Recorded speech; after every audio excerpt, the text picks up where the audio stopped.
Assalamualaikum warahmatullahi ta'ala wabarakatuh.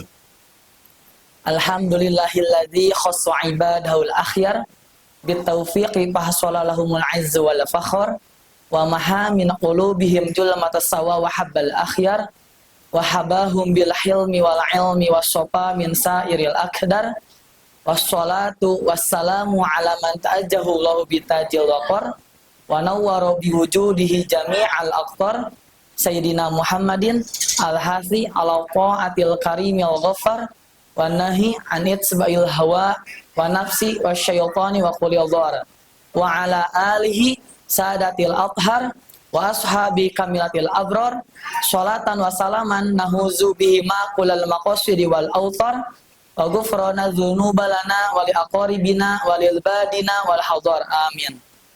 Sahabat Radian TV ya dimanapun berada, yang insya Allah muliakan.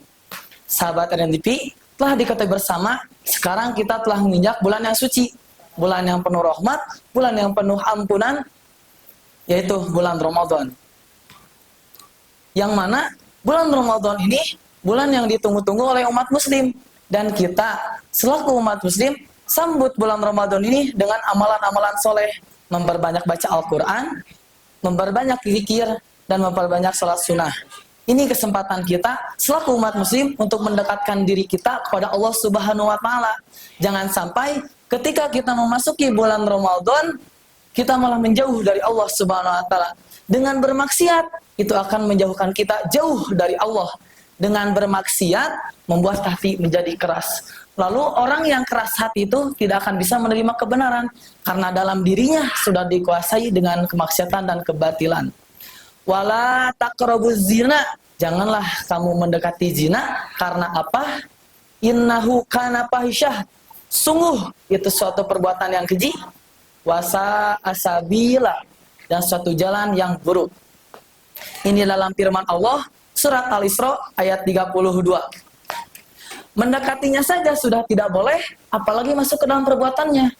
Ketika seseorang sedang jatuh cinta, tapi jatuh cinta yang salah, yaitu cintanya melebihi Allah dan Rasulnya, ketika diberi nasihat, ia akan menolak, tidak akan menerima nasihat dari orang lain. Jika seseorang sulit untuk diberi nasihat, hati-hati, karena itu termasuk pada ciri-ciri kerasnya hati. Allah Maha melihat, Allah tahu apa yang kita kerjakan, bahkan Allah tahu apa yang ada dalam pikiran kita. Semoga Allah menjaga kita dari perbuatan-perbuatan keji dan menjadikan kita pribadi yang mudah menerima nasihat dan ilmu agar kita lebih dekat dengan Allah Subhanahu wa taala. Sahabat Radian TV dimanapun berada, sebab hal lainnya yang menjauhkan kita dari Allah adalah terlalu banyak bicara. Karena terlalu banyak bicara tanpa berzikir kepada Allah, jarang mengingat kepada Allah, itu dapat menjadikan kita kerasnya hati. Jika banyak bicara selain suatu hal yang terkait dengan berzikir kepada Allah, dapat membuka peluang terjerumusnya ke dalam urusan-urusan yang tidak berfaedah. La kasratil kalami bi ghairi dzikrillah, janganlah kamu bicara tanpa berzikir kepada Allah. Karena apa? Wa inna kasratil kalami bi ghairillah, karena banyak bicara tanpa berzikir kepada Allah, qaswatul lil qalbi, membuat hati menjadi keras. Wa inna ab'adan nasi minallahi qalbul qas, dan orang yang paling jauh dari Allah adalah orang yang berhati keras. Hadis riwayat Tirmizi. Betapa banyak manusia yang senang melibatkan dirinya dalam urusan-urusan yang tidak berfaedah, sehingga hal ini dapat menjauhkan kita dari Allah Subhanahu wa taala. Sebagaimana sabda Rasulullah, siapapun yang banyak bicara, maka akan banyak kelirunya. Orang yang banyak kelirunya akan berlimpah dosanya. Orang yang berlimpah dosanya akan masuk neraka. Hadis riwayat Tabrani. Sahabat Radian TV yang dimuliakan Allah, sebab yang menjauhkan kita dari Allah selanjutnya adalah tidak menghormati orang tua.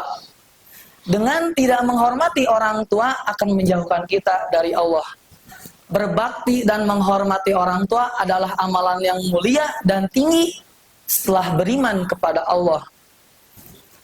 dalam firman Allah surat An-Nisa ayat 36, wa'budullaha, sembahlah Allah, wala yusyriku bihi syai'an, dan janganlah menyekutukannya dengan sesuatu apapun, wabil walidaini ihsana, dan berbuat baiklah kepada orang tua. Betapa pentingnya menghormati orang tua, sampai-sampai Allah menempatkan perintah menghormati orang tua di tempat yang kedua setelah perintah beriman kepada Allah yang harus dilaksanakan oleh seluruh umat manusia. Rasulullah pun menegaskan, dengan menghormati orang tua sama pahalanya dengan orang yang berjihad di jalan Allah, jihad fisabilillah. Dan tidak lupa untuk meminta ridho kepada orang tua, karena ridhonya Allah tergantung pada ridhonya orang tua. Maaf apabila ada salah kata. Wassalamualaikum warahmatullahi taala wabarakatuh.